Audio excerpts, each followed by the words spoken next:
Prologues. Do you love them or do you hate them? It's been said that readers hate them, but that's not actually true. What readers hate is a badly written prologue. A well-written prologue is an asset to your book, but most prologues make these deadly mistakes, and that's why people hate them. That's what we're going to go over today. I'm Devlin Blake, novel writing and self-publishing expert, coach, published authors, and former ghostwriter of 200 books. If you're writing a book, be sure to check out my Novel Writers Club at the link below. So let's talk about the deadly mistakes that people make when they write prologues. Well, the biggest offender is the info dump. A prologue needs to be its own separate contained story. A mini-story with its own ups and downs, and hero and antagonist. But far too many writers use it as an info dump, especially in the genres of fantasy, sci-fi, or history.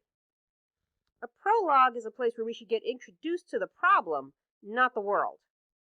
Getting introduced to the world is a side benefit, not the main point. Remember Harry Potter and the Sorcerer's Stone? The prologue was a brief conversation between Dumbledore and Hagrid, and then an infant Harry is given to his relatives to raise. We're introduced to the problem. We see a flash of the wizarding world, but not much more than that. This simple prologue makes two promises to us that it later fulfills. Promise 1, we will be learning more about the wizarding world later. And promise 2, this is Harry's story, and he's the one we're going to be following around. Dumbledore and Hagrid are supporting characters, not the main one.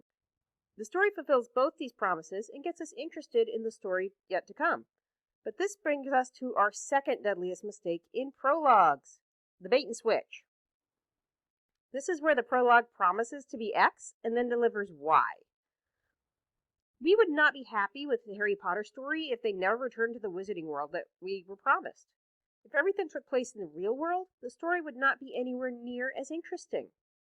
Now, this might sound like common sense, but I assure you, after helping with over 250 books and reading 10,000 books, it is not common sense. For example, one book I read started with an exciting car crash chase, and then the rest of the story was about the guy in the hospital trying to recover and falling in love with his doctor.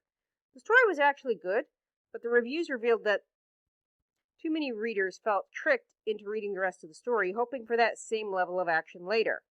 But it never came. Authors also make the mistake of starting prologues as episodes, meaning they're just interesting things that happen but have no real effect on the story. It's another type of bait and switch. And the worst type of bait and switch is a dream. Please never make your prologue a dream unless it's important to the story, like it's a prophecy dream or the dream that inspires someone to take an action or something like that. And if you do use a dream as your prologue, it should take up less than 10% of the actual prologue. What I mean is there needs to be something else to hold our interest in this prologue besides the dream itself. We see like a flash of a dream, the character wakes up and takes action based on this dream. That's an acceptable prologue. But we see a dream, and then chapter 1 we discover it's a dream. That is not an acceptable prologue. So when you write a prologue in a way that a prologue should be written, it will further advance the story. But as a chapter 1, it's actually going to only disconnect your readers from the story, and you don't want that. Basically, the thing to remember is that a prologue must always serve the story, and in most cases must be a story of its own. The only exception to that is the future prologue, and that's a whole other video. If you'd like to know more about writing a novel, check out the link below for my Novel Writers Club and other ways to work with me. And remember to like and subscribe for more videos on writing and publishing in this brave new world. Until next time, this is Devlin Blake saying write on.